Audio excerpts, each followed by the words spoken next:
From the 104.5 The Zone Studios, it is Titans training camp week. Players report to Ascension St. Thomas Sports Park. Tomorrow, Brian Callahan will open things up with an introductory press conference beginning tomorrow at 12:15, which you will be able to hear live right here on The Zone. In NFL news, the Green Bay Packers and Jordan Love might be close to an agreement on a contract extension, but until then, the starting quarterback will not participate in practice or games this preseason. Also, in Houston, the Texans have signed free agent running back Cam Akers, who was last with the Vikings before tearing his Achilles in Week 9 of 2023. This morning, Nashville Soccer Club officially announced the signing of Australian midfielder Patrick Yazbek. The 22-year-old has been playing in Norway since last year. New manager BJ Callahan officially takes over the club today with an introductory presser coming up on Friday. For all your foundation repairs and waterproofing needs, visit USSTN.com. Breaking news at once on your home for the Titans and Vols. This is 104.5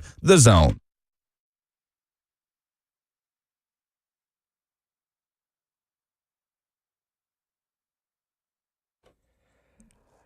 It is upon us. Training camp week is here. Good afternoon. As I am Joe Hunk, and sitting across from me right now is Mr. Brad Hopkins. B-Hop, how's it going, sir? You know who was sitting over here, did you? No, I almost said I'm Joe Hunt, brought to you by All Four Seasons Garage Doors. And I immediately had to stop, just go ahead and just turn the brakes on before we get going. Who the heck you doing a show with? Just stare, as I've been talking to you for the last hour and a half. Yeah, easy. About everything from the fact that we've been talking about life to tattoos to Netflix to everything that's been going on as we've been having all those conversations. But B-Hop is joining us again today and tomorrow, as Blaine will be back on Wednesday. But training camp, we're here. It's here. Okay, be honest, though. As a former player, what was it like when training camp week got here and you knew, okay, it's about to be for real coming up in 24 or 48 hours? Yeah, two different mentalities. One as a young player thinking, oh, my God, what is going on here? This is crazy. These people are grown folks and they're playing football and they're getting paid a lot of money to just annihilate me and all kinds of craziness, right? And then you graduate into someone that has kids that are half the age of the players that you're playing with.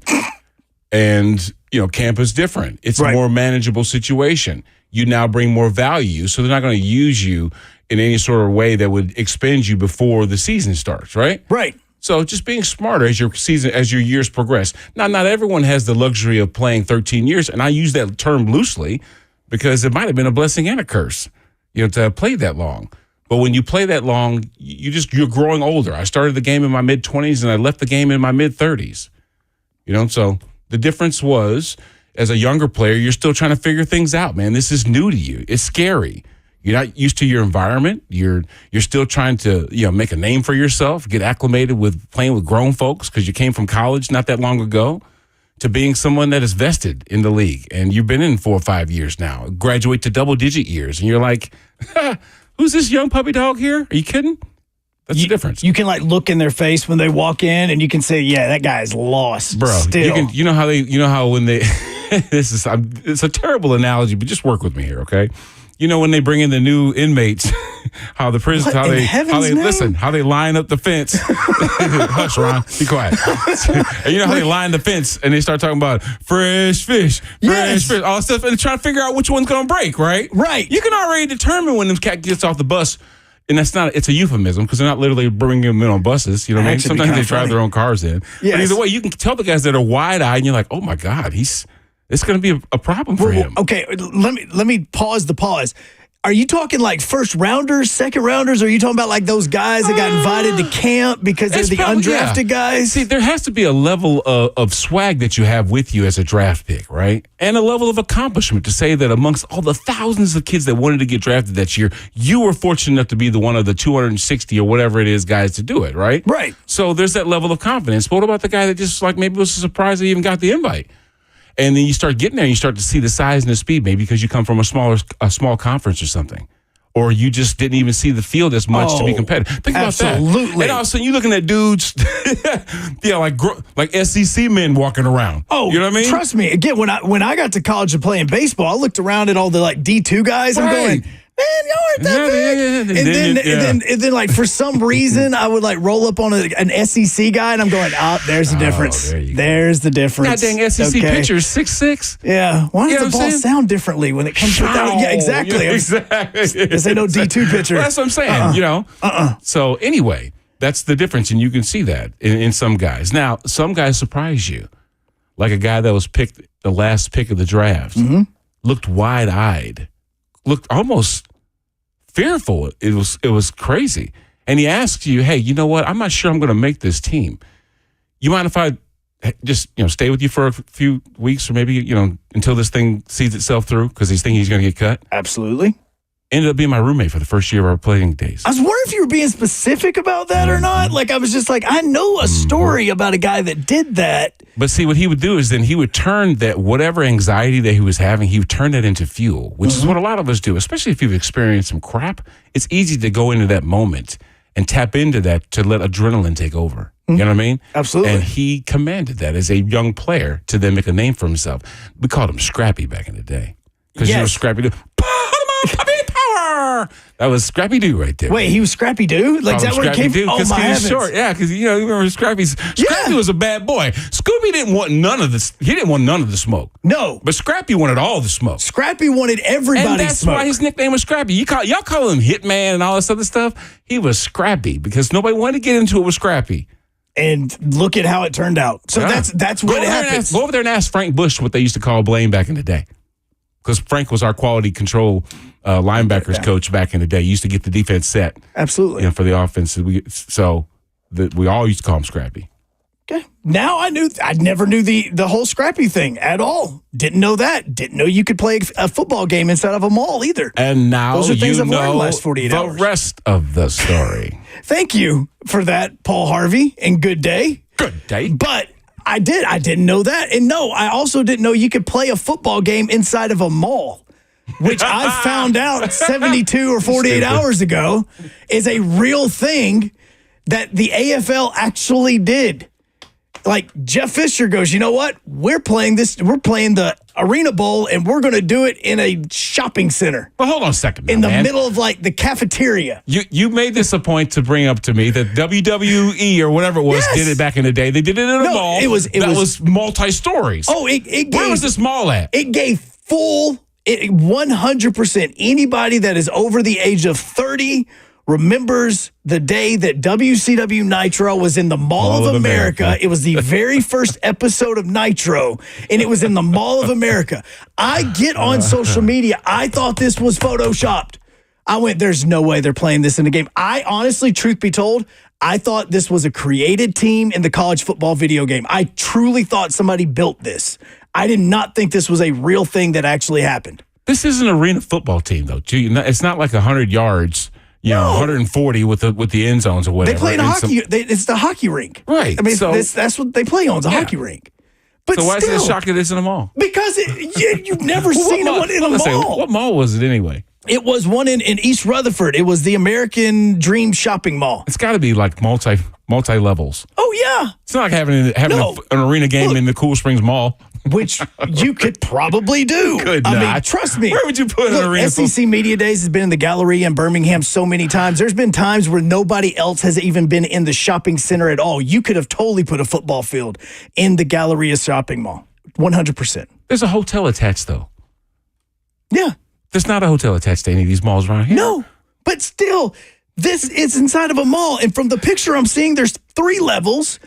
Guy's getting hit when he's trying to get himself one of the pizzas from whatever that pizza place that was always in every single mall. Marcos. Whatever it is, Sbarro or whatever the name of that place was. Oh, Sbarro. Yeah, Sbarro. Oh, yeah. Yes. That's more than pizza, bro. It was amazing. I had never been to a mall and seen that and not had it. You can go skiing and snowboarding inside the mall, and then you can go watch some arena football league. See, hold on a second now. Hold on. In this mall, they have skiing and what? Yeah, and football. So more than just football. You can do that in American Dream shopping mall? So while you're making fun of the fact that this arena football game was played in a mall, you can ski in a mall. How many malls can you ski in? None. I've ever been in. So it just shows you the magnitude of this mall. And why can you ski in this mall? I talked to Jeff this morning about that too. About skiing in the mall, or about the fact that he just held the Arena Bowl inside at a shopping center in the food court? You guys think I'm kidding. I'm not kidding, because Rudy Kalis, y'all all remember Rudy Kalis, the man with the vest. Back in the day, he was the dude that used to bring us all the news in sports, right? Yes. So Rudy was holding a golf tournament out at Hermitage for Men of Valor. Excellent opportunity for those that have been incarcerated or experiencing some things in life to get a chance to kind of reassociate, get back in the fold, right? Right. And there was a bunch of people out there to support him. Jeff was one of them. I went out there, had breakfast with him this morning, and we talked about that, just, the whole arena football experience. I think he told me the game was going to be airing again tonight or tomorrow.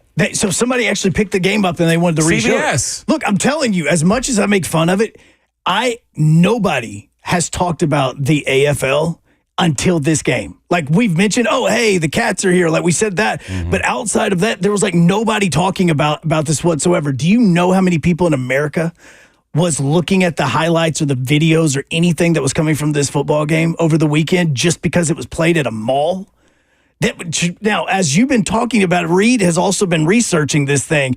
They have mini golf. They have a water park. They have, what else did you find, Reed, that they have at the American Dream Shopping Mall, which, speaking of WCW, and American Dream doth the road. What else do they have at this one? They have roller coasters. They have escape rooms. See? Look at that. It's not just a mall. Some of my roommates from college event venue, live bruh. 5 minutes away from the mall. This is like Opryland.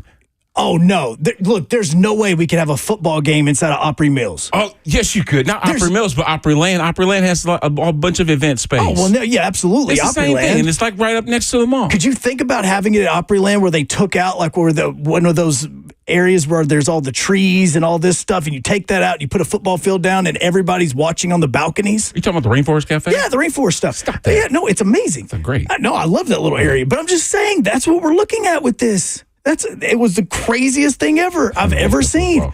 It brought back like triple play baseball vibes. We used to do the home run derbies in the house and stuff. Like, I was looking at it and thought, this is weird, but also awesome at the same time. Yeah, you were mesmerized. I was absolutely mesmerized. By the way, how was the game though? You watched it? I watched bits and pieces of it, and it was fun. I was looking for a cookie company because I thought the little kid was going to get hit. Yeah, gotta be a cookie company. Thought he was going to try to get hit in the back of the head while he's trying to get a snickerdoodle. I didn't know what was going on. And the Chinese food. You got to find a good Chinese food. Got to find that. There's probably somewhere in there. There's your video store that you used to get to, which I forget what the name of that thing used to be. Oh, it was called like Suncoast GameStop. Videos. No, not GameStop. No, it's Suncoast Videos. Suncoast. Suncoast Videos. Suncoast Videos used to be the video store at every single mall. Suncoast Videos is where you used to go to get that stuff. Uh-huh. I know why you were going to the video Absolutely. store. Get your KB toys. Come on now. There's all this stuff. Some ball. We run out of footballs. Go to KB. Get another one. You could do that. Spencer's. Now, Spencer's Gifts. That was good. That's the Remember place. Spencer's Gifts. F&M Bank Chats, where you can get in on the show as well today. YouTube, Facebook, as well as Twitch, as you can watch us on Zone TV live right there. And Lonzo hops in and says, yeah, that WCW episode was awesome. It was the very first Nitro ever. Alex says, Brad, one of my best memories was going to a Titans game and then going to Sabaro. How do you say? Is it Sabaro's? Yeah. I've never been able to say it. On Commerce Street in downtown Nashville. Absolutely. Mm-hmm. Who didn't used to go to that one on 2nd Avenue? It was Commerce and Second, right? Yes. Yes, that Sabaro was banging, especially when you come out of the club, out of the Hurricanes or whatever. Yeah, absolutely. How about Orange Julius? Daniel Craig talking about Orange Julius. You remember Orange Julius? Yes. Those things were so good. Look, some Suncoast stores are coming back. Lonzo just said it. Told you Suncoast Videos. Not. You can download all that stuff. Nobody's good. Yeah, for real. Go to the video store. You can't even go buy video games anymore. Somebody was joking about getting in line to go buy the new college football 25. Yeah. And you don't get in the line to go buy it. You just download it. It has been truly 7 years since I've bought an actual disc copy of a video game. I do everything digitally now. Crazy. I have no hard copies of anything. Movies, nothing. It is all digital. So Suncoast Video coming back. Now that's who could go up against Netflix. Never mind. 615-737-1045 gets you in today. Coming up next, though, we have important questions that I'm going to make Brad answer when we come back, as he is Brad Hopkins. I'm Joe Hunk, brought to you by All Four Seasons Garage Doors. This is 104.5 The Zone.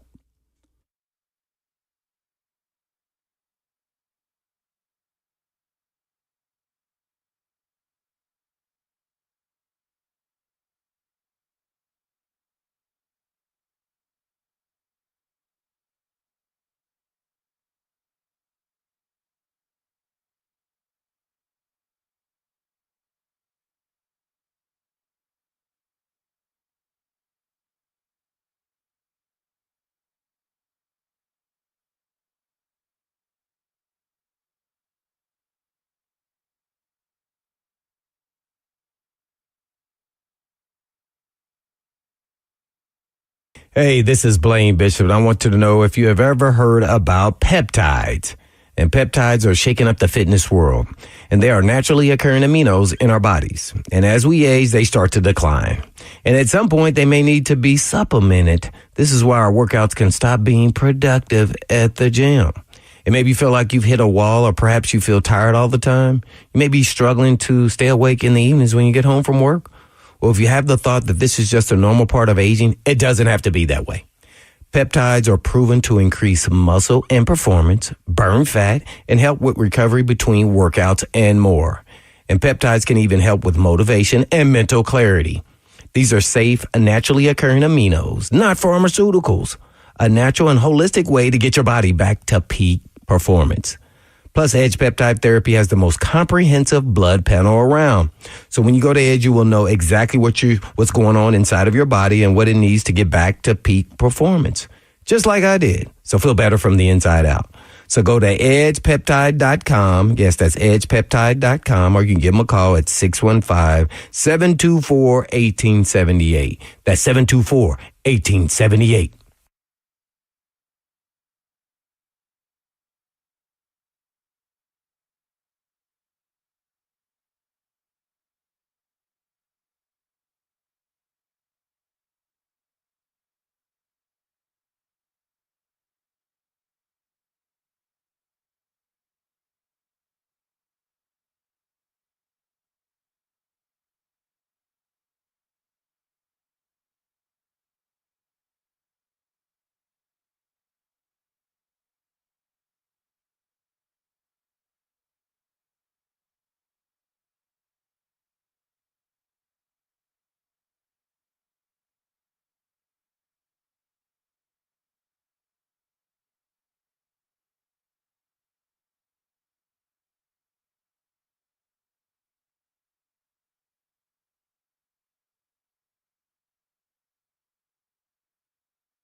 Always telling you to make sure that you're listening to 104.5 The Zone, but also make sure that you're listening coming up on Wednesday and Thursday, because not only our RK Dub, but the Buck Rising Show are also going to be out at St. Thomas Sports Park as Titans open up training camp practice. So make sure that you continue to listen to 104.5 The Zone, as we will have all of that coverage for you as everything gets going on Wednesday. You've heard Lucas talk about it, and you will hear it tomorrow, 12:15. Brian Callahan gets everything going as he's going to have his introductory press conference for training camp.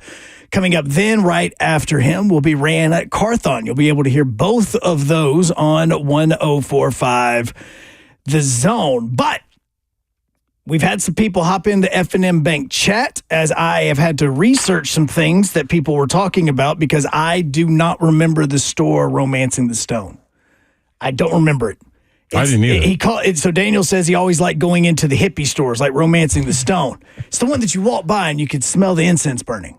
Those stores. That's what he was talking about, because we were talking about the American Dream Shopping Center where the Arena Bowl was held at.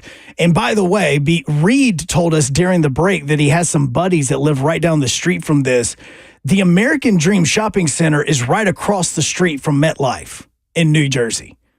So you would go to this shopping center before heading over to watch the Giants or the Jets or whatever you might be doing at MetLife. So just kind of an idea of where this arena, it was an arena the other day, but the shopping center is. Now, I told Brad just during the break that I have found some things and I just want to ask him that he has to answer. He's 100% has to answer these things truthfully. These are questions about Titans training camp and the season coming up. You can answer them as well by going to 615-737-1045 and giving us a call so that you can hop in on these questions. But I've come up with a few questions that just want to see how B-Hop is feeling as we're getting going and ready to go into training camp with practice starting on Wednesday. B-Hop, are you ready for question number one? Ready. Question number one.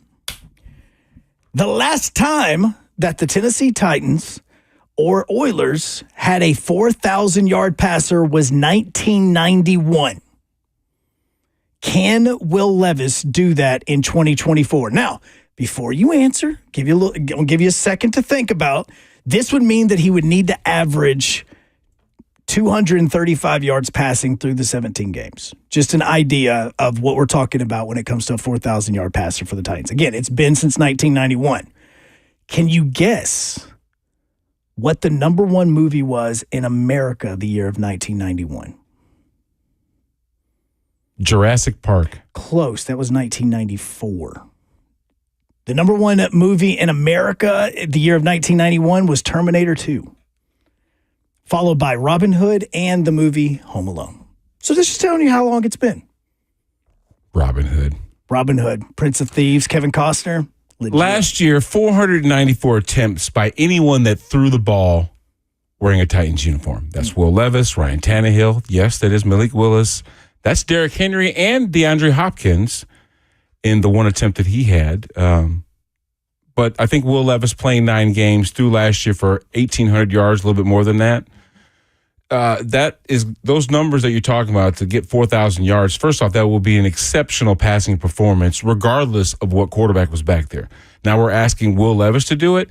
Can he do it? Yes, because he has an arm, because he's accurate, it's big enough. Will he do it? That's the question. Now, how will that look? That would look like an extremely lopsided. Now, if passes are included as far as those coming out of the backfield, stuff to the flat, including Tajay and Tony Pollard, then you're talking about them potentially 5 receivers at any given time. Yep. Okay, and that might be possible if you're talking about a fast break offense, but I don't think that 4,000 yards is going to be achieved by Will Levis because that won't be the design of the offense. You see what I'm saying? Right. And he averaged 200.9 last year, so he averaged a little over 200 yards passing. So all I'm saying is that I think that there will be more attempts to disguise what they're trying to do. So play action being a part of it. You're not just going to line up dudes on the edge, empty backfield, and start streaming dudes down the field trying to get big yards. It's just not going to happen. It's not the way it's designed because the league will take that away from you instantly, and they'll force you to do something else. Now, what is that contingency? That contingency is usually running the football. You know, if I can get big explosive plays, getting guys past the secondary, and I can get chunk yards that get me down the field faster, then I'll do that. But if they take that away from me, what do I have to be able to do? I have to be able to transition into the underneath stuff, the short stuff, get the ball out, the tempo stuff, you know, running the football, those kind of things to be consistent. And I just don't think that 4,000 yards, I mean, especially the way, you know, maybe last year could be an anomaly because we did see a serious breakdown in a lot of protection and even the run game stuff because of the lack of consistency up front. But, you know, with an improved line, with players, especially in skill positions that haven't been of this caliber in a long time collectively, right? We might have had an A.J. Brown, but we didn't have three of them. You know what I mean? So I think that when you look at in instances like that, you could get excited about the number of yards that this team could put up, but I don't think that that's by design what they want to do. Well, and just putting this into a perspective on this as well, Joe Burrow in 2 of his 4 years that he was obviously been in the NFL, he has thrown for over 4,000 yards in Brian Callahan's offense. Now, obviously, Brian Callahan wasn't calling the plays, but he did throw for over 4,000 yards in 2 of the 4. Those are also the only 2 seasons that he started every single game. So just putting that out there, just asking, Reed, what do you think? I think if he's healthy, he has a really good chance of doing it. That's not a yes or a no. I need a yes or not. Possibly. I would say yes. See, I'm going to say no, just because that just wouldn't be the design of it. The only reason I think yes is because of what we heard about and have learned about Callahan's offense and the fact that with Pollard and with Tajay, just because they're running backs, it doesn't mean that you're going to get them to football by simply turning around and handing it off to them. So if you're throwing a screen, if you're throwing a lob in the flat, that's still counting as a pass that would go towards passing yards. And I said that. I said including those things that could go into short yardage to running backs. They didn't turn into receivers. I dig that. Yeah, so that's the only reason I could say, you know what? The rushing yards may not be there, but the passing yards may be there because of the fact that you're using Spears and Pollard that way.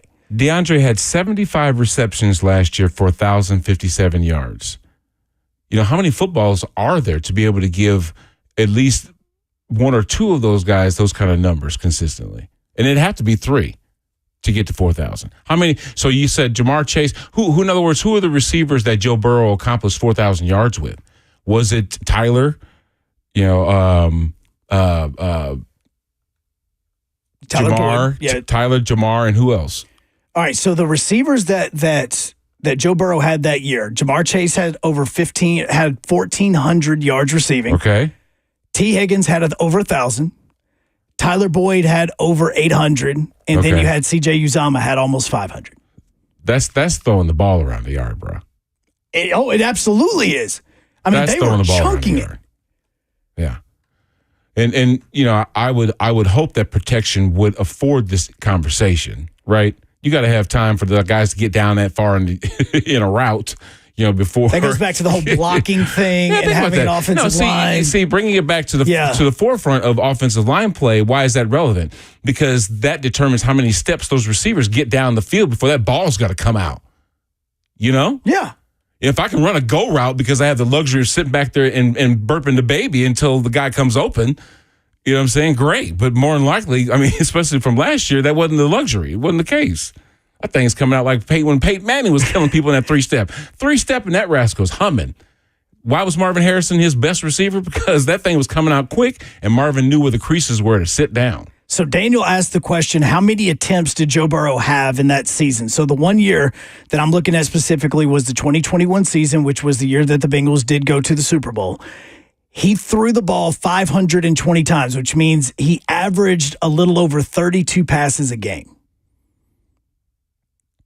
So just, again, I'm just giving you the averages because when you initially hear the numbers, you're like, man, that's a ton.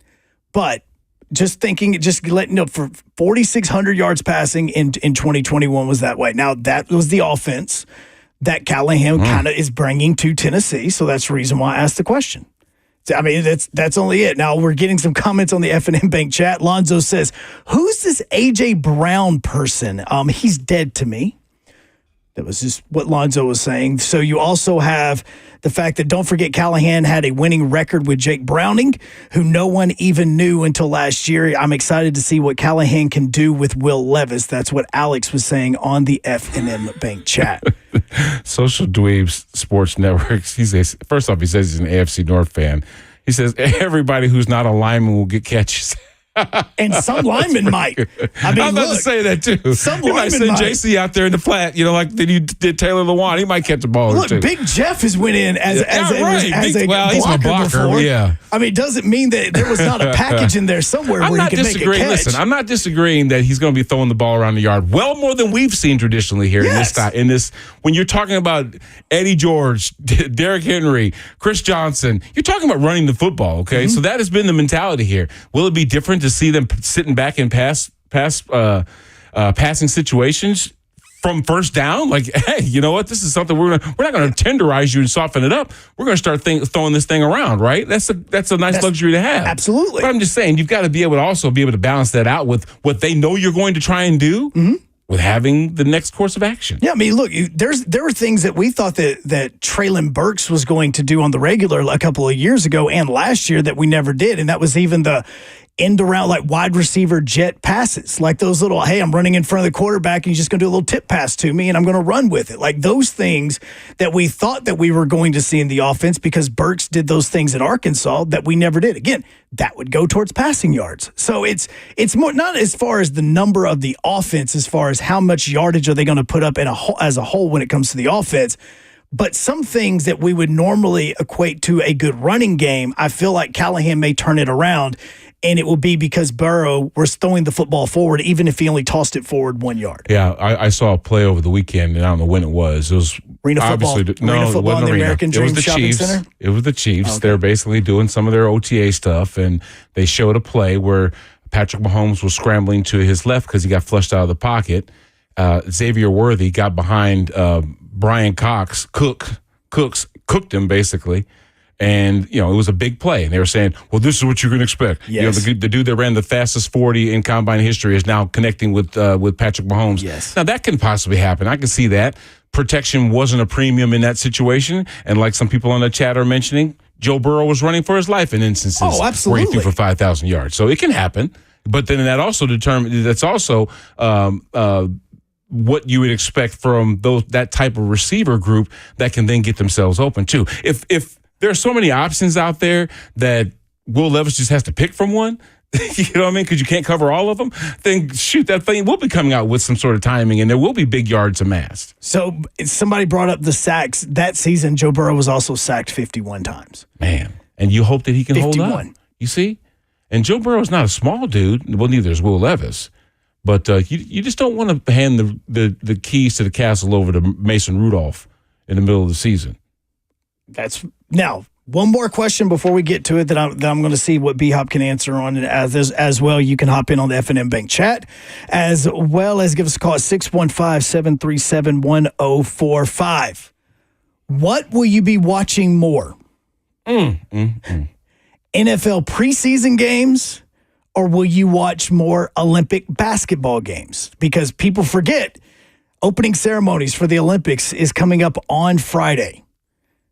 But if you watch NFL Network, they're going to replay every single NFL preseason game as well.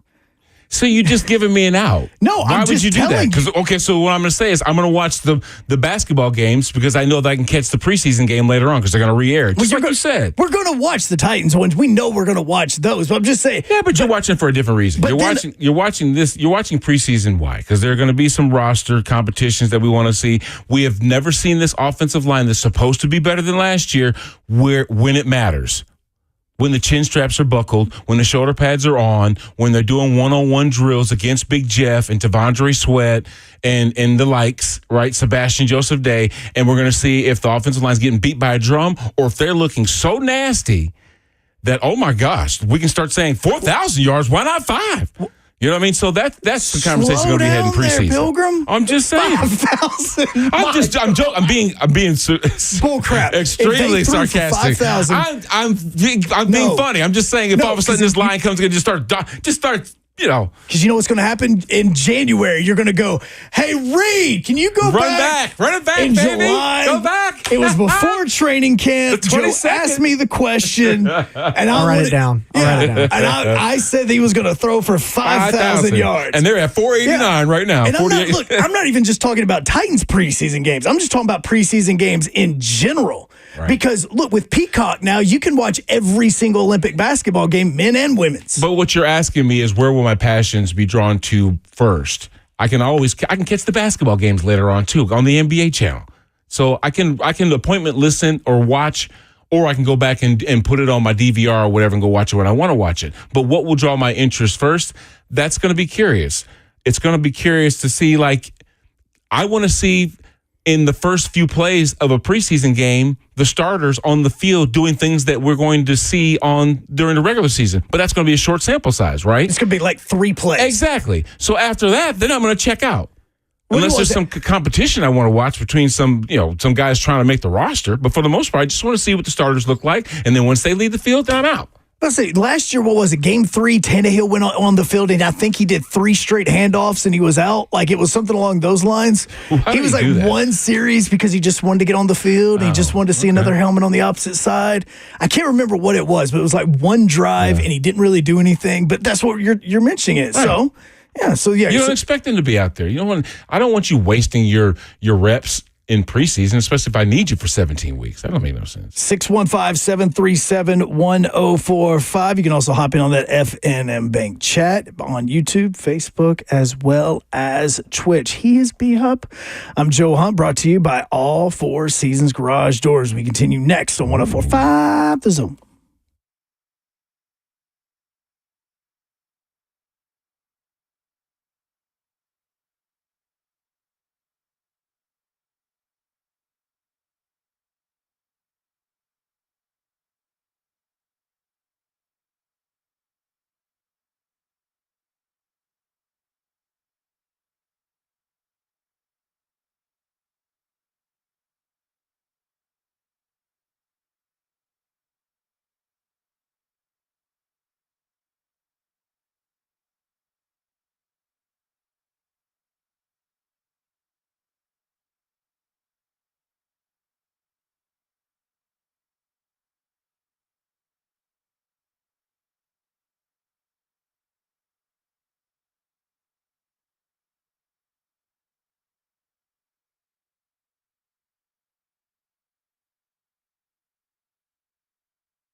Hey, Tennessee, summer's in full swing and Coolray's here to make sure your home is ready for all the fun and the sun.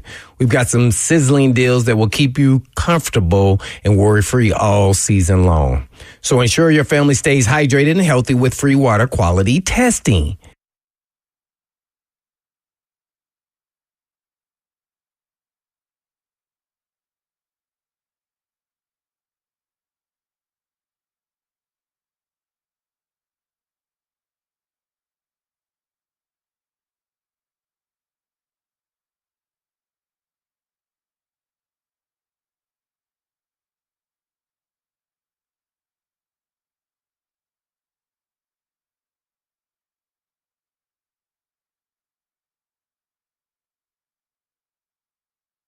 Hey, Tennessee, summer's in full swing and Coolray's here to make sure your home is ready for all the fun and the sun.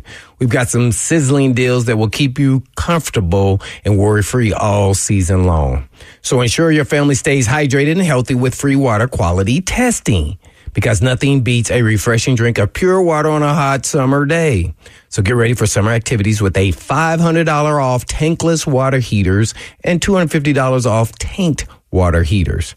Perfect for endless hot water when you need it the most. And don't forget to keep your home cool and comfy with our $49 AC tune-up. And make sure your air conditioner is ready to beat the Tennessee heat. And this summer, let Coolray take care of your home so you can focus on making family memories. So call us today and take advantage of all these scorching hot deals. Coolray, your trusted partner for a cool and comfortable Tennessee summer. So visit Coolray.com or give us a call now at 615-570-0900. That's 570-0900 and Coolray. Keeping Tennessee cool, plumbing right, and always lights bright.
The F&M Bank chat is going on right now where you can hop in and get those comments simply by going to YouTube, Facebook, as well as Twitch, where you can watch Zone TV. Simply just search 104.5 The Zone wherever you are wanting to watch it, and you can see us live right there. Taylor in the F&M Bank chat, to the question that we asked right before the break, says that he will be watching NFL and Titans preseason games only. And I dig that. Probably not a basketball fan. Yeah. I mean, I'm going to watch a ton of Olympics. It's just for us in this time of year, and especially because the opening ceremonies are on Friday, people like in our world, preseason starts August 10th. Like starting Wednesday, quote unquote, football season's here. So it's like all on the football side of this. So, and it's also from this perspective, I think that things that are relevant to you, in other words, the local market here, us Titans fans, we're going to be watching and locked in to see what happens in this new regime, this new era of Titans football. And it's going to look completely different than we've seen in years. And it's exciting, right? But if you're talking about the offense, those just consumers of sports, this is a situation that happens once every 4 years. And you're talking about an American team that almost got beat by South Sudan over the weekend. You know, if it weren't I don't even know where South Sudan's located. I think it's in the South Sudan. Okay, that's right. Exactly where it's at, actually. Anyway, but the point is, this is a situation that comes around every, like the eclipse, right? So it's a little unique because you don't normally talk about basketball at this point in time in this vein, unless you're talking about the Olympics, where you've got the best of every basketball player on the planet playing against one another and not necessarily on the same team. That's intrigue as well. It's intrigue as well to watch all these French kids getting drafted, them hosting the Olympics, all the other international players that can be revered as some of the best in the NBA, and how they're faring on their respective squads against the Americans. Steve Kerr coined it best, man. He said the rest of the world caught up to us. Well, absolutely they have. I mean, but think about it. Remember back in the day when the Dream Team came out, and if we weren't beating a team by 30 points, something was wrong. It was like the Harlem Globetrotters into the Olympics. But nowadays, you have to watch last-second heroics by LeBron James, you know, doing what would seem to be a crab walk at first and then going on the left side, right-handed layup. That's easy to get blocked either way. And goes in for a layup. You know what I mean? So, and that ends up putting them up a point and they win the game. Had he not done that, had not Steve put the ball in his hands and trusting him to go ahead and be the guy to get that one play and make the difference. But then again, why was it that close? Because the competition caught up. By the way, South Sudan is in Central East Africa is where that's located. Well, we weren't talking about what continent it was on. I don't think you were confused about that. I had no clue where South Sudan was. Dude, tell me you did not know that it was on the continent of Africa. I did not know. Stop. Did you know that there were two subjects in school that I sucked at? And it wasn't the fact that high school, middle school, elementary, college, no matter what it was. Geography outside of the United States, horrible at it. I hated world geography. 2, shockingly, English. Sucked at both of those. Okay? I am horrible with the English language. I'm horrible with geography. We could have a pop quiz right now. You bring a globe in. I could not name 75 to 80% of the countries in this world. To be fair, their date of independence was July 9th, 2011. So you wouldn't have known this in school. They wouldn't have taught you this. There you go. This radio station is older than they are as a country. So they were liberated from where? Probably Sudan. Right, to call themselves the South Sudan? I mean, they're right below Sudan. So either way, Sudan or South Sudan did not move like from Europe or someplace else down into the continent of Africa. It's still there. See, just look. That's all I want to know, okay? Math for me. Dixie says math for her, too. Yes, math. I hated algebra. Now, don't get me wrong there. Trig. Are you kidding me?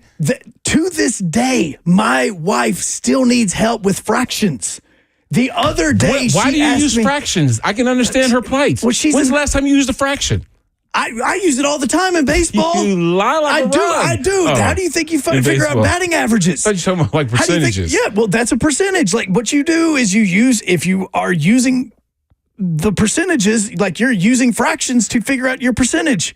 If you say 5 2/5 innings, 2/3 innings, or something like that, okay, that makes sense. Well, no, I'm just talking about like in general, like if a guy's batting, if he's 2 for 7, then you put the 2 on top, you put the 7 on the bottom, you divide. That's a fraction. That's no 2 for 7. Is that 2? Is it the same as 2/7? No, dang it! Look, okay. Did I not tell you? Don't ask me. I'm the one that know. In my head, it makes sense. But did I not just tell you I'm horrible with the English language? So in my head, I can answer your question. But getting it out the mouth, it's just not going to happen at all. Okay? It's just not happening. By the way, South Sudan is in Africa, just in case you didn't Come on, know. bro. That's what we're talking about. I just want to recap That's this, what I was okay? saying. Whether they actually, were liberated or not, they didn't move the country of Sudan into another space. I understand that they're the continental divide, but it just didn't happen between one country. By the way, Taylor says it is the same. Just letting you know. What's the same? The 2/7 and it's 2 of 7? 2 of 7 and okay, 2/7. So like a fraction. See, you can I put told you. I'm asking a question. 615-737-1045. This is it right here. Also, we may say dumb things. John Harbaugh might have said something dumb. That's for you to decide. You'll get to hear it next on 1045 The Zone.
Good afternoon from the 104.5 The Zone Studios. I'm Joe Hunk. Training camp players report tomorrow as Brian Callahan is going to meet with the media at 12:15. Right after he wraps up, General Manager Rand Carthon is going to meet with the media at 12:45.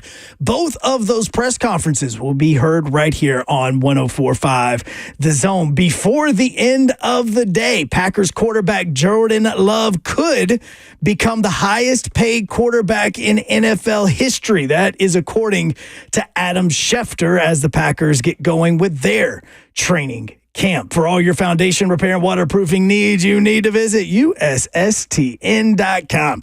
Breaking news at once on your home for the Vols, the flagship station for your Tennessee Titans. This is 104.5 The Zone.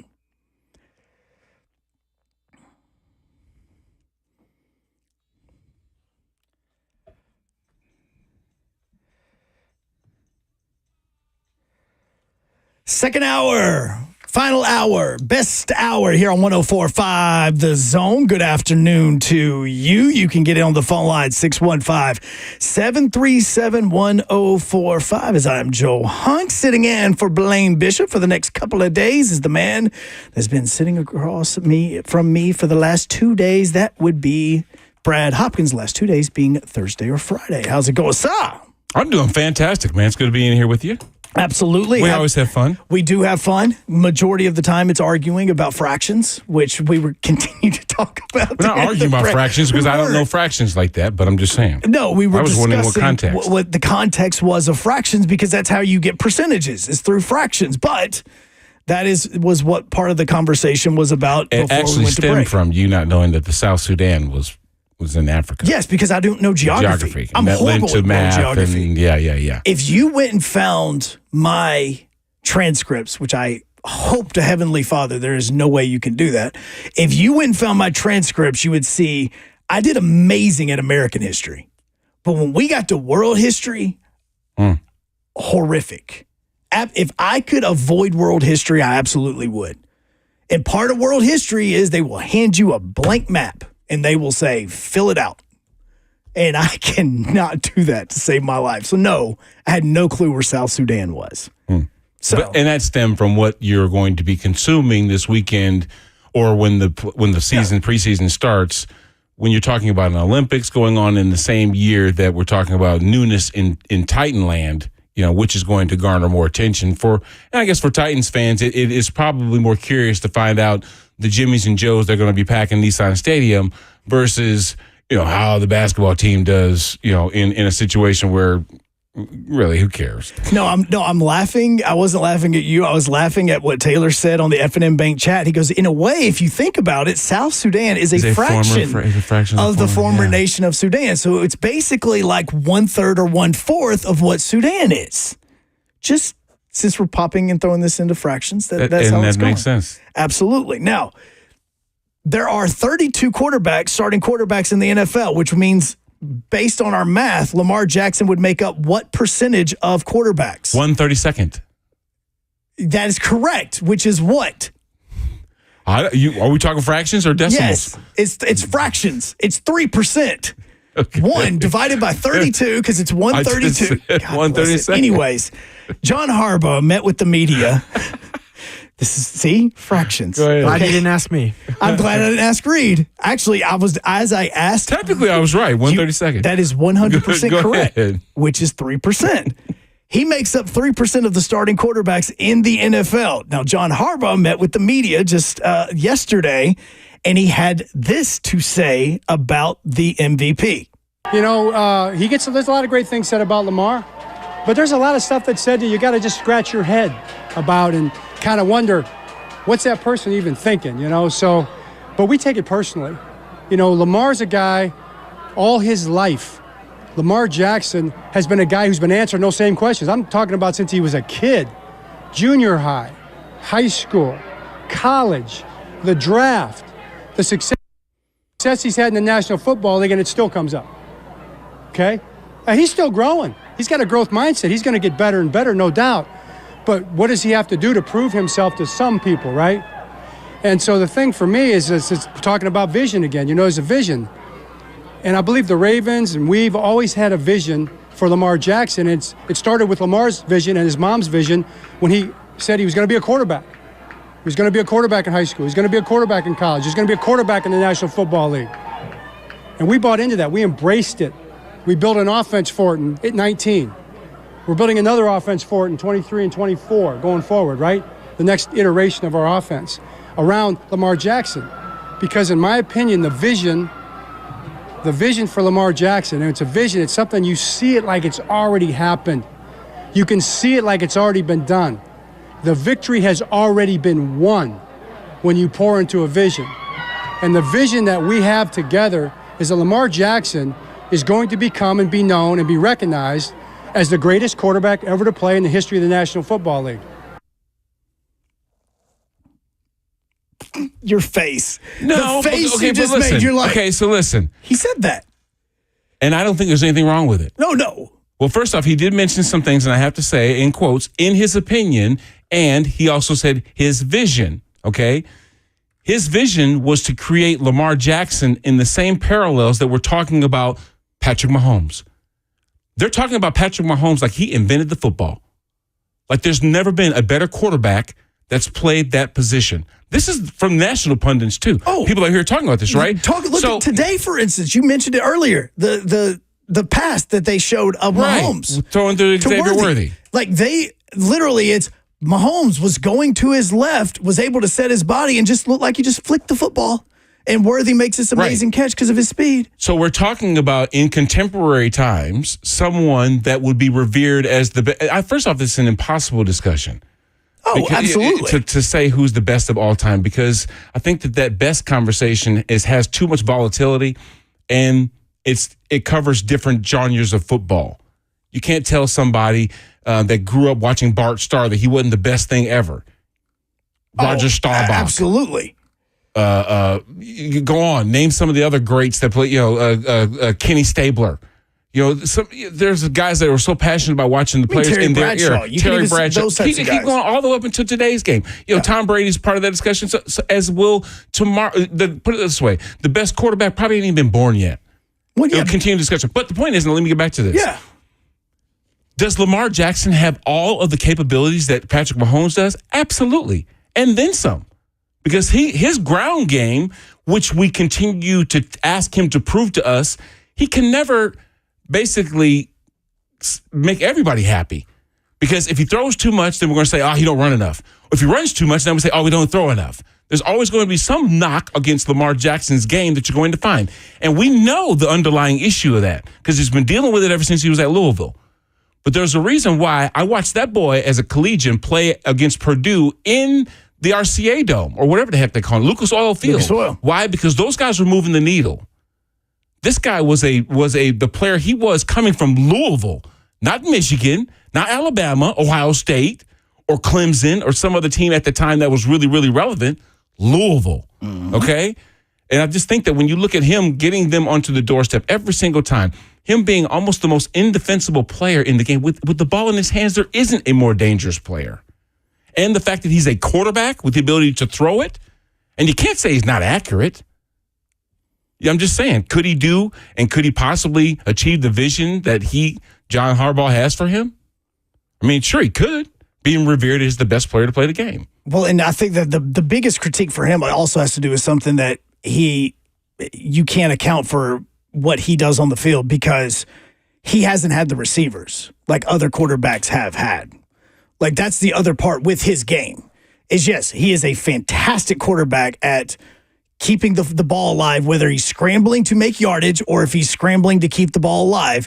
He is fantastic at both. He's won 2 MVP awards at this time. Yes, he's gotten the Ravens to the playoffs multiple times. When you talk about greatest of all times, the Super Bowl aspect of this is going to be talked about at some point in time, about winning multiple Super Bowls. That's it. But as far as his talent is concerned, getting to the Super Bowl is also not 100% his fault. Yes, has he made mistakes in the playoffs? Of course he has. But at the same time, look at his wide receiver core against others. Like, that's it. There have been times where he's had okay receivers, but he's never had a Tyreek Hill. Like, he's got the Zay Flowers. He had Odell last year until Zay put him on the bench. Rashad Bateman, that's no slouch. I mean, Nelson Aguilar at some point in time was actually pretty good. Yeah, at some point in time, absolutely. So there's dudes, and of course Mark Andrews. I mean, you've got to admit Mark Andrews is probably on par with, the Travis Kelce's and George Kittle's. His name gets mentioned right up there with their names. As far as another weapon for a quarterback. So it's not like he was out there. Now I will say it is hard to get to the Super Bowl by yourself. Go out because you can't. You do need protection. You need a good left tackle. You need someone in run support. You need, targets that threaten defenses to keep them honest. And, you got to be able to spread them out. You know what I mean? So it's more than just what the quarterback's abilities are that make a team, capable of making a Super Bowl or not. Well, and I was going back and looking because the part for me that I think about is with Mahomes, again, because that's going to be the comparison with Lamar and Mahomes is going to be, all right, your wide receivers, your tight ends. He does have an all-pro tight end in Mark Andrews because Mark Andrews was first-team all-pro in 2021. He used to have an all-pro wide receiver, but I want to say Devin Duvernay, the reason he was an all-pro was because of his return game, wasn't it? It was not about his actual wide receiver ability. It was because of special teams, if I remember that correctly, because Duvernay was first-team all-pro in 2021 as well. But that's where I look at this with Lamar Jackson, and I say the only way that you can put him in the conversation as like the greatest ever is if he continues to win MVP awards, but he doesn't win the Super Bowl, because we put that on Dan Marino all the time. Right. Like Dan Marino is arguably one of the greatest quarterbacks ever. His biggest knock of not being the greatest ever went to the fact that he doesn't have a ring. And I think that if you put it this way, if you just matched up quarterbacks by sheer ability, it'd be hard to differentiate these guys because they can all hit a target that's moving. They can all do all this other stuff. But what separates is the level of winning. And the level of winning is determined by what? The cast of guys around you. And so while we are applauding the most difficult position to play in sports, especially when the support cast is not indicative of your talents, it does make it harder for you. But in essence, you have to have guys to throw to. You have to have guys that keep you protected to be able to do the things that you do. And, to just say that it's just this guy that, is the best to ever play the sport, there's always going to be some variable because, like you just mentioned, why wouldn't you consider Lamar in that vein yet? Because he didn't have the caliber of guys to throw to like some of these other guys did. Well, that's debatable. You know what I mean? So it's just hard to have that conversation talking about the greatest of ever. Didn't we used to say this about Peyton before Peyton beat Tom Brady? Come on, man. I mean, we're going to continue to say that. Well, have we ever said Peyton was the greatest to ever play the game like Patrick? No, what we were saying with Peyton is that if he ever wants to be considered one of the greatest of all time, he has to get through Tom Brady. Like it was because it was during that point in time when the Colts were having to go to New England and always playing in New England for the AFC Championship game. And then it was, hey, if Peyton Manning wants to be considered one of the greatest quarterbacks ever, he has to beat 12. And he can't do it just yet. But then again, he did. What would make that debatable is what? What if the defense that Tom Brady was going up against was harder to go against than the one that Peyton was going up against? It's not level. Right. You know what I mean? So, sure, you've got the receiving variable, guys that are actually catching those yards that we're talking about, collectively, which contribute to wins. But also, what was your degree of difficulty? Were you going up against a lights-out secondary? Were you going up against dudes that were getting lost in a closet? You know what I mean? What was going on? You don't know what. If you can compare apples to apples, then it's easier to have that conversation. But that's hard to do. No, and so the only way you can compare it is rings to rings. Hey, right, and it's I get it. And the only reason why Lamar can't get a ring is because he can't beat the guy that continues to get rings. Like he couldn't beat Tom Brady like that in the playoffs in that scenario when Brady was with Tom Brady like we know now or we knew, and he can't beat Patrick Mahomes to get to the opportunity to even play for a Super Bowl championship. And if he gets through Mahomes, people are also thinking, well, then he's got to go through Buffalo. Like, because we also look at that quarterback as thinking of him being on that level as far as one of the best in the NFL at this point in time. Might be one of the reasons why we give Joe Burrow the credit we do, because he seemed to be chief kryptonite. Yeah, he's been the only one that's actually been able to put 15 out to pasture for at least a season. He just is. We come back, though, Kevin Carter, former Tennessee Titan, is going to join us. He's going to get you ready for the Titans training camp, as well as talk a little bit about college football as he covers that for CBS Sports. He is B-Hop Brad Hopkins. I'm Joe Hunk, brought to you by All Four Seasons Garage Doors. This is 104.5 The Zone.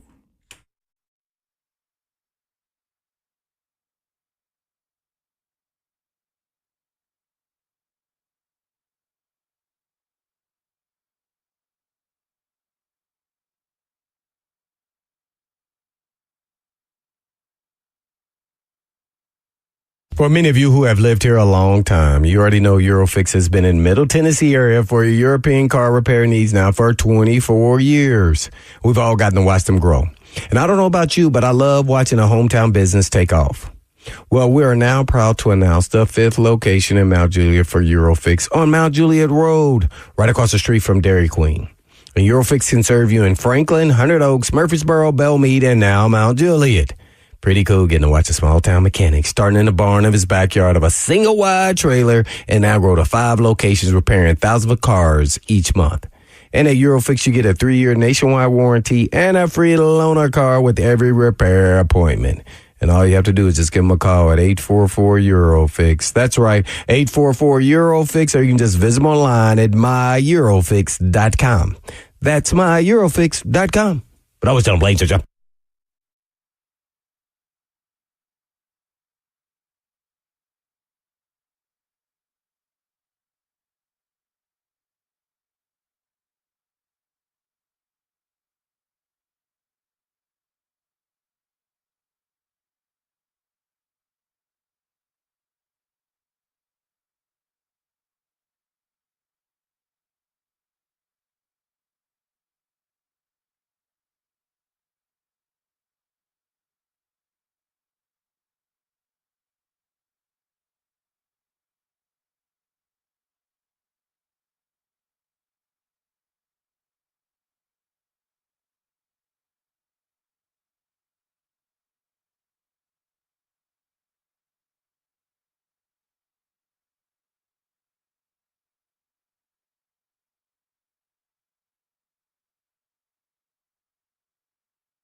As we sat and in the first hour talked about which one are you going to be watching more, NFL preseason games or Olympic basketball games, Team USA is right now taking on Germany in London as they continue to get ready for the Paris Olympics. At the moment, USA is up 18-15. And also be paying attention because the Atlanta Braves have brought up their number one position prospect today as Nacho Alvarez is in the lineup because Ozzy Albies is going on the IL. I say that because coming up August 7th, it's going to be Tennessee night at Truist Park. And if you go to 1045thezone.com, you can enter to win a 4-pack of tickets to go to that game as the Braves will take on the Milwaukee Brewers. But let's talk a little college football. Let's talk a little bit more about the Titans as well, as we are joined by former Tennessee Titan Kevin Carter of the CBS Sports Network. KC, what's going on, man? What's up, brother? How you doing, man? I'm doing fantastic. And as you know, SEC Media Days has wrapped up in Dallas. The rollout of Texas and Oklahoma are now part of the SEC. You've been covering the college sports world for a gajillion years now, seemingly, for CBS Sports. What was your reaction to basically the rollout of the new lineup for the SEC in 2024? It's exciting. You really can't help but to be excited at the formation of these super conferences. And, years ago when I was at ESPN, there's a guy named Tom Luganbill who I just swear by as one of the best gurus of college football. And he's one of my closest friends. And we had a conversation. A bunch of us were talking. We're like, you know what? The formation of these super conferences that just steal all the revenue and have all the best teams and have all the most money and everything else. If you're not in one of these conferences, if you don't, if you can't land one of these chairs in this crazy game of musical chairs after the realignment, then you're really going to be left out in the cold. So 2 of the biggest brands in football, Texas and Oklahoma, going to the SEC, that's a no-brainer. It's exciting. It just spells more controversy. It creates new rivalries. And let's be honest, we can romanticize about the old, Southwest Conference or Big 12 matchups, but this is better. I mean, when Texas plays Alabama, when they're not in the same conference, we're all looking at that game. When LSU plays Florida State, we love these matchups, of non-conference. Now you have these teams joining forces, and the same thing can be said with the Big Ten, with Oregon, Washington, UCLA, all going to the Big Ten, and this is huge news. And like I said, going forward, if you're not in one of these big conferences, man, it's going to be really, really hard for you from a revenue standpoint to stay afloat and keep pace, especially in this world of seemingly free agency with college football and kids going year by year to the highest bidder. There was something that was missing in Dallas at SEC Media Days, Kev. And What's missing that? in a weird sort of way, Nick Saban as a coach. Yeah. Now, we did get to hear him wax poetically, throughout all of the conversations that they had with all the coaches and some of their players. But just his presence, just someone that, is almost like the mayor of the SEC, where we wanted to hear more about his thoughts about the things that were going on in college sports. It just didn't seem that prevalent.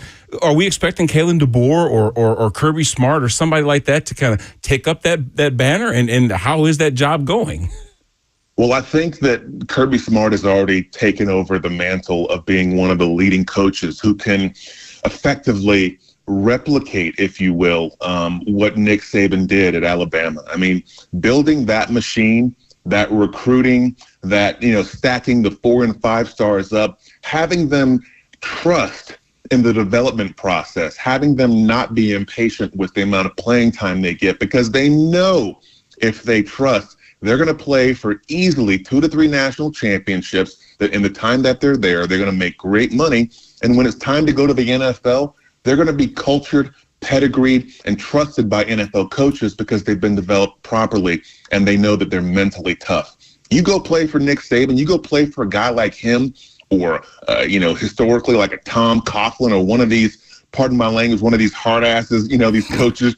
This is kind of the coach you want your son to go play for, because at the end of that process, man, he's going to have something that a lot of other people don't have. So to answer your question, I think that Kirby Smart is effectively already built that. I mean, when I look at, Jordan Davis, how dominant he was up front as a nose guard, and then, to see him go, in the top couple of picks in the draft, but then have someone as talented as Jalen Carter coming off the bench, trusting the system, knowing that if he trusts in the staff at Georgia, he too will be a lottery pick come draft day and give that awkward hug, to Roger Goodell on the stage. And that happened. So they've built that at Georgia. They've effectively built that and have that sense of, camaraderie and also trust in the coaching staff. So I think he's that guy. In terms of Kalen DeBoer, people don't know him, okay? But everywhere he's been, he has won.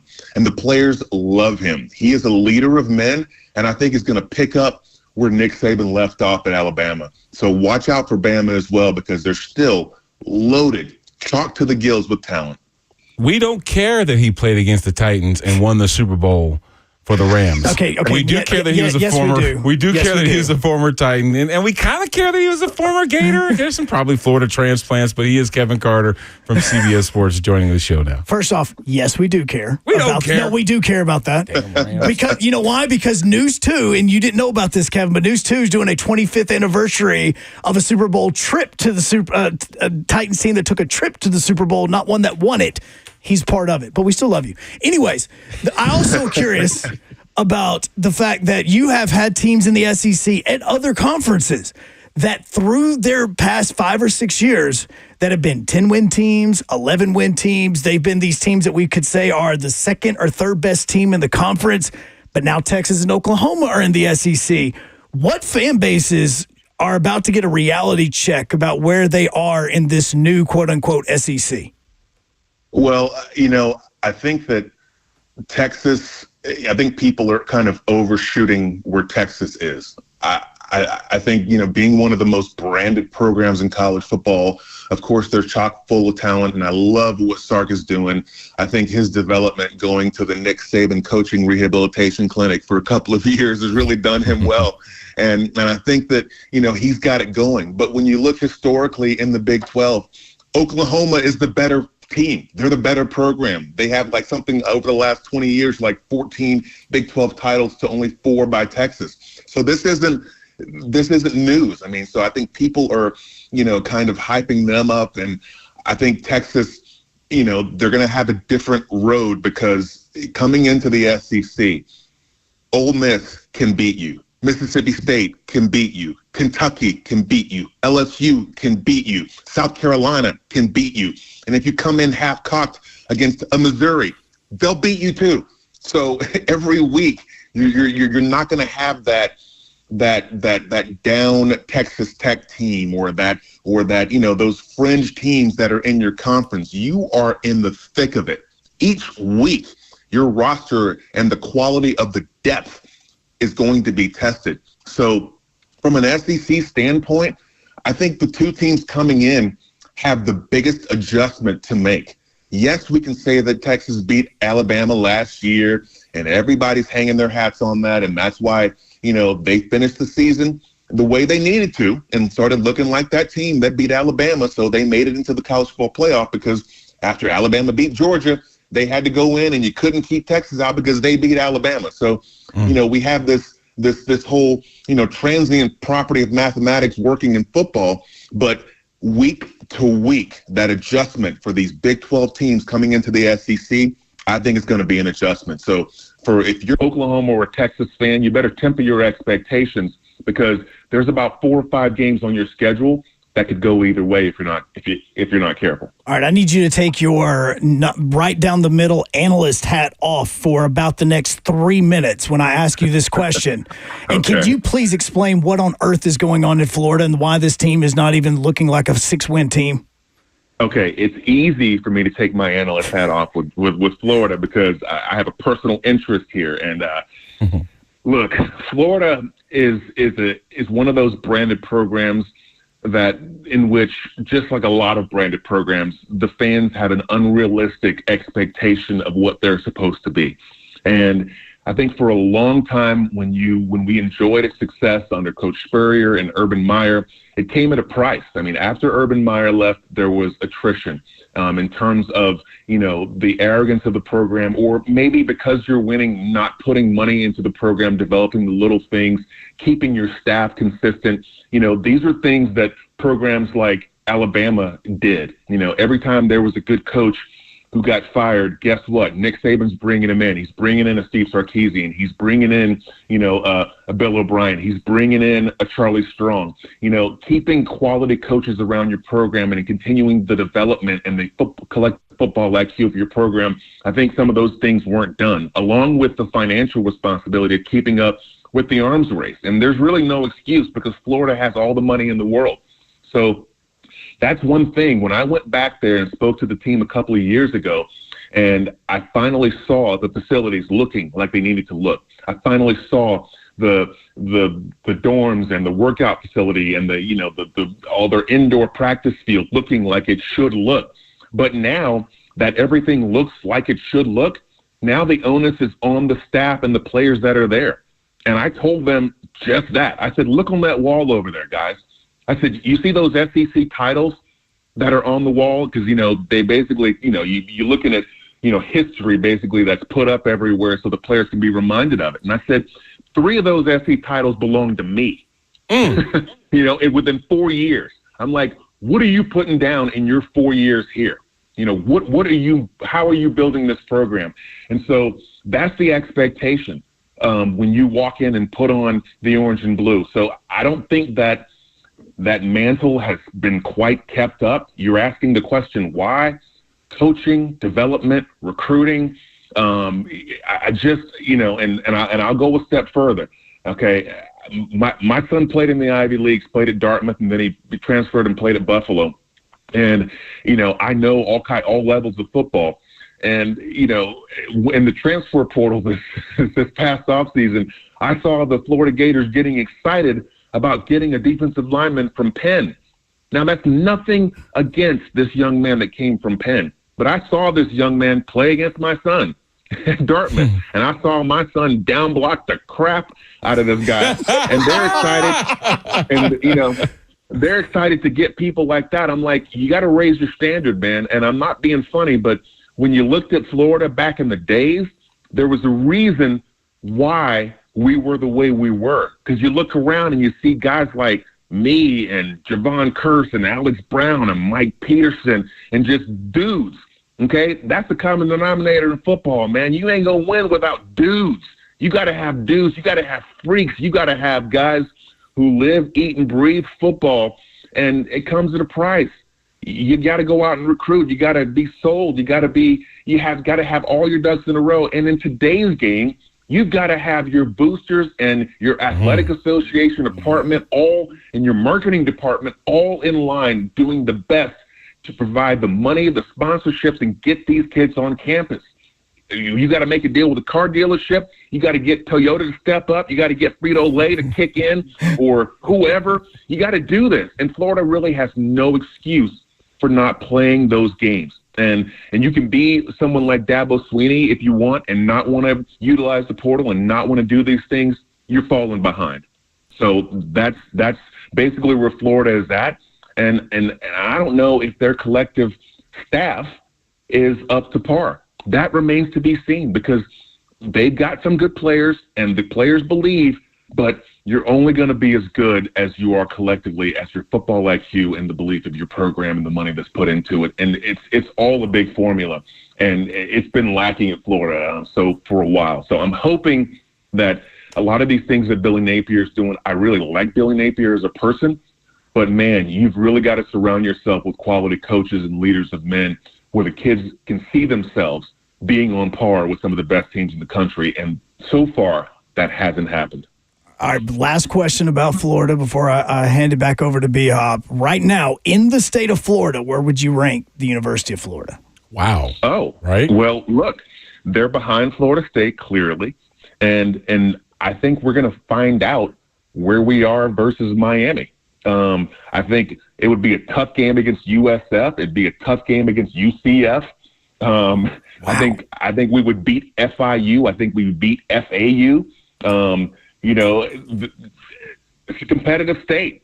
And it's really the law of averages. You just really don't know where you are in terms, because the Florida team that I saw last year was streaky. They had a good quarterback in Graham Mertz, and he's still there, and he's experienced, but they didn't quite have the offensive line to give him the time to protect him, to let him process.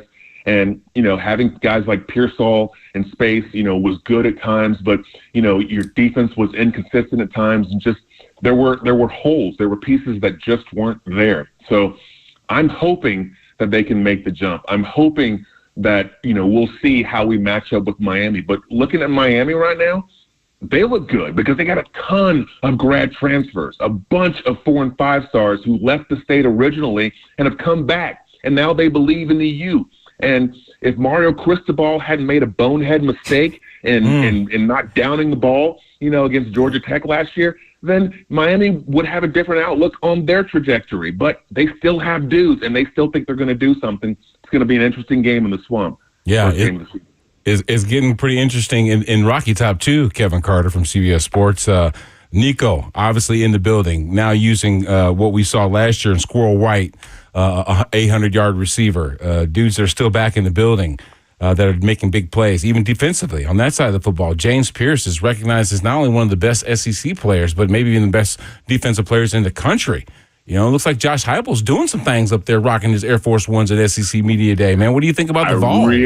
I really like what Tennessee is doing, man. If you look at Tennessee up front especially, okay, Dominic Bailey, Oman Thomas, Bryson Easton, James Pierce, like you mentioned, Tyree West, Elijah Simmons, Omari Norman-Lott, Joshua Joseph. I mean, these guys are all either juniors, true seniors, or grad transfer seniors. That's your front. That's your front line. And even in the back end, you've got a lot of experience on this defense. Nobody less than a true sophomore starting on this starting lineup. But offensively, I'm really impressed as well. You guys picked up a kid named Chris Brazel II, okay, from Tulane.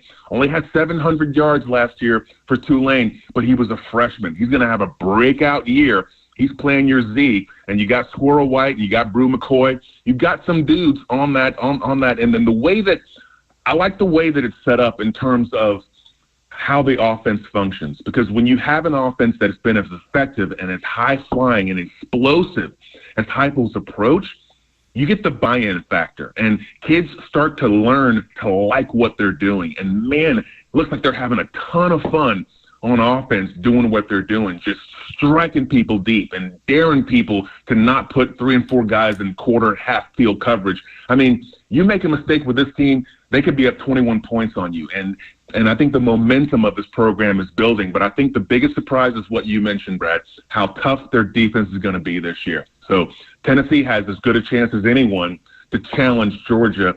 I guess there are no more divisions, but they really, in terms of the old Eastern Division, are one of the best teams over there.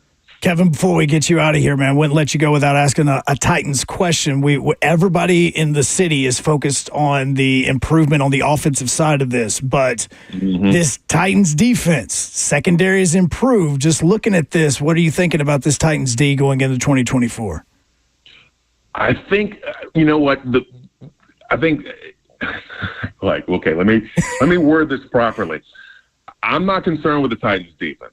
That's not my concern. I think we were talking about this the other day, and I was in studio talking with a bunch of NFL guys at CBS, and we were saying which quarterbacks are under the most pressure in the AFC. And immediately Will Levis came to mind. Okay? To me, that's what you're going to have to deal with. To me, he's going to have to make use of DeAndre Hopkins and Calvin Ridley and Tyler Boyd. I mean, you have weapons. You've got a great, to me, you've got one of the better offensive lines in the division. And yeah, and your defense, you're kind of, replacing some guys here and there. I think you got, Trevondre Sweat, you got Jeffrey Simmons. You've still got a bunch of guys, dudes on that defense. But to me, it's going to be about what you do offensively. I really think how you control the line of scrimmage, how you run the ball, and the decisions and the effectiveness and the efficiency the decision-making of Will Levis is going to be the deciding factor on whether this team has success or not. I mean, look, this is a quarterback-driven league, and as much as I want to talk about defense and everything else, you know, you look at one of the best teams last year in the AFC, and that was the Kansas City Chiefs, who had ended up winning it all. And it wasn't so much about what Pat Mahomes did. It's about what he didn't do. It's about how he governed and how he managed the situation, not having the same offensive weapons traditionally that they had. But you know what they did? They handed it off to Isaiah Pacheco, and they played great defense. You weren't going to score more than 20 points on this Kansas City defense. They were stout. And you saw Pat Mahomes really saw his maturity and the things that he didn't do, the chances he didn't take, and the interceptions he didn't throw. So to me, Will Levis is in a similar situation where they've got a beefed-up offensive line and they've got a tough defense. But, man, how efficient he can be with weapons and space like DeAndre Hopkins. I mean, dude, make this work. And the onus is really on him to see how good he can be, and that'll be how far this team can go. I mean, the division to me is tough. I mean, to me, you've got Trevor Lawrence down in Jacksonville, and to me, that's a team and a program on the rise. Peterson's really got it going with them. So, you know, you've got some hurdles to get over, but I think Tennessee has as good a chance as any to emerge in that division and make a push. Kevin, I tried to get you to talk about the Titans defense, and you talked about the offense. It's not my concern. And look, if you're trying to – if you're throwing darts, if you're trying to find something, trying to find a hole in the wall or a crack in the dam, that's kind of where it is. It's all about the quarterback. I'm not overly worried about their defense. You've got enough of returning defensive leaders on that defense to make it work. And look, I'm a huge Jeffrey Simmons fan. When you have guys up front that can lock it down, I love Harold Landry is the third as well. I mean, you've got dudes and you've got playmakers, and you're going to have people who can keep the game in check. But, man, your quarterback, putting you in positions, you know, defense going back out on the field after a turnover, I mean, controlling the half field, controlling the whole vertical field position, all the little things that, you know, collective football IQ and the leadership and effectiveness and efficiency of your quarterback, that's who dictates all of that, man. It comes from him. So that's why I'm pointing the finger. All right, Kevin, we appreciate it, man. Former Tennessee Titan. We're not going to talk about what he did the 6 years before that, but we appreciate you. We don't care. We don't care. All that matters is there you go. There you go. Tighten up. Yeah. Thanks, bro. We appreciate it, man. Love you, bro. See you, man. Anytime. Love you, brother. Talk to you soon. All right, man. As Kevin Carter, CBS Sports. When we come back, you may want to go ahead and renew that Netflix subscription. We'll explain next on 104.5 The Zone.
Team USA up right now by 9 as they take on Germany in London as they continue to get ready for the Olympics, which opening ceremonies will be Friday night afternoonish. Who does Germany got? Do they have anybody that's a ringer? They have a guy shooting free throws right now named Daniel Thesis. I don't know if his last name's really Thesis. I told you English, horrible language for myself. Theis. He was just shooting free throws for Germany. He sank both of them. They're now down by 7. But you also need to be maybe on your phone, maybe on your Fire Stick TV, wherever it is, you need to go ahead and get that next Netflix subscription because before the show happens, B-Hop and myself sitting in the prod room, kind of just talking, and I see something come across my Twitter, and it's a picture of Steve McNair. And I go, oh, this could be interesting. What is this about? And it's Netflix shooting out a tweet saying that their Untold series is about to come back, and it's going to feature the story about Steve McNair and obviously everything that happened with him and the murder, but also it talks about the 2000 Super Bowl, speaking of Kevin Carter. It talks about the 2000 Super Bowl, and I look at B-Hop. I was like, hey, man, this is kind of interesting. B-Hop, what did you say to me right after I explained that? Hey, man, this could be really interesting, couldn't it?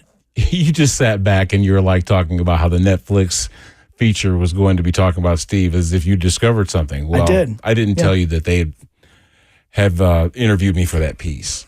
So I'm in that special. B-Hop's just like, yeah, they were at my house a few weeks ago. And originally, I didn't want to do it. There's been plenty of people that wanted to come out and try to tell that story, right? From whatever perspectives. And I just didn't want to be a part of it. But I have done some pieces on that incident, and it was some previous interviews that drew them to me. They said, we liked the way that you addressed the whole conversation, just as genuine as you could be. And that's all I could ever be, right? So when we sat down and we started talking about this chapter of our lives, it was just, it wasn't a part of any sort of normal sports deal, because you don't normally hear about teammates being murdered, but that was the case. And the way he asked the questions, and I say he, the guy that was the moderator for it, I can't remember what his name was. It was well done. It was very tasteful. It was to the point where we felt that if there were members of Steve's family that wanted to contribute, they could feel safe to do it here. Yeah. Now I don't know, how much conversation was put with, his other people that where he was close to, because there were a number of us that contributed to this piece, and I don't know who all they were. But it's going to be an interesting piece, and it comes out next month. It comes out August 20th. It's going to be the premiere episode of that. It's going to be a 3-part event where you have the Steve McNair story is going to be first. Then they are going to be going up to and talking about Michigan and the sign stealing, and then after that, it's going to be about Hope Solo and the United States soccer team on there. Now, the Air McNair one was directed by Rodney Lucas and Taylor Alexander Ward. Yeah, they came and just basically stripped my office down. They redecorated? Kind of, sort of. It was kind of weird. They put up all this stuff, and, it was obviously done in the fashion of a Netflix series. Mm-hmm. So, all the sound equipment, boom mics, all this craziness was going on. And we just sat there and we just dialogued about this whole situation. And, it did get emotional for me at some point, just thinking about, those days. Did they talk to you about the 2000 Super Bowl at all? Or was it mainly just about? Yeah. And okay. Because it was such a unique situation. No one really was calling the Titans to go to the Super Bowl that year. No one was talking about the Titans winning the AFC. Absolutely not. So. No, and that's the whole thing of the 2000 that Super Bowl is why that team became what it was, and we talked about it last week. Talked about that's the reason why, and the anniversary coming up, and all that stuff with it as well. Yes, sir. So we started with the AFL being played in a mall, and we finished with Netflix. In the middle, talked about Kevin Carter, and coming up tomorrow, Coach Mack is going to be joining us as well as Titans are getting ready for training camp. You have press conference with Brian Callahan tomorrow at 12:15. But in the meantime, and in between time, peace.